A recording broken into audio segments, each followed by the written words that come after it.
قرارات المضيف نحن ضد موضوع المخدرات، والمخدرات الآن اللي تشوفها غزت البلد من شمال الجنوب. صحيح، ظاهرة وصلت إلى أدق الأماكن. صارت ظاهرة اليوم. ليش؟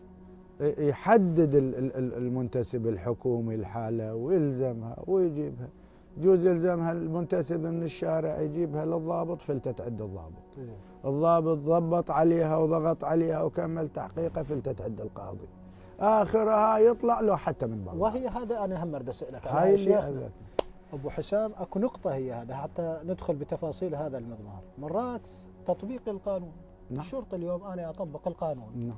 فبالتالي اليوم أنا ألاحق زيد من الناس، عمر من الناس، وبالتالي ألقى لي القبض سواء كان مجرم سواء كذا.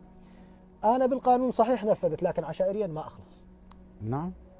هاي شلون هاي الحالة؟ أنا أقول لك، وهذه أنا منتقدها في مواضيع عديدة. زين. من أمن العقاب أساء الأدب. زين.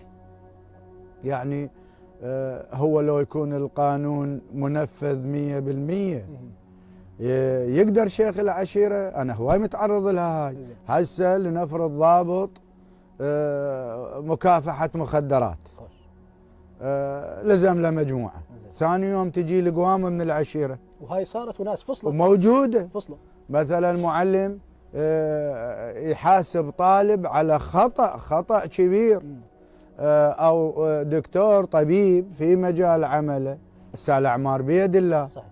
الدواء ما اجى بمكانه، العملية ما اجت بوقتها، قدر الله، ثاني يوم تقاوم الطبيب ولازم يفصل.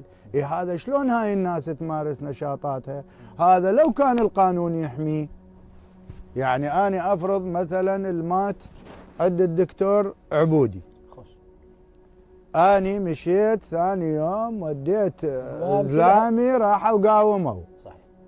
أنا لو أكو قانون ثاني يوم يصيحني ويحاسبني، يقول لي تعال على أساس قاومت الطبيب أو دقيت بيت المعلم أو دقيت بيت ضابط المكافحة، أنا افرض أنا توطنت لها غيري بعد ما يعيدها. صحيح. يقولون اللي ما شافها بداره شافها بجاره. صحيح. لكن هذا الحكي ما موجود.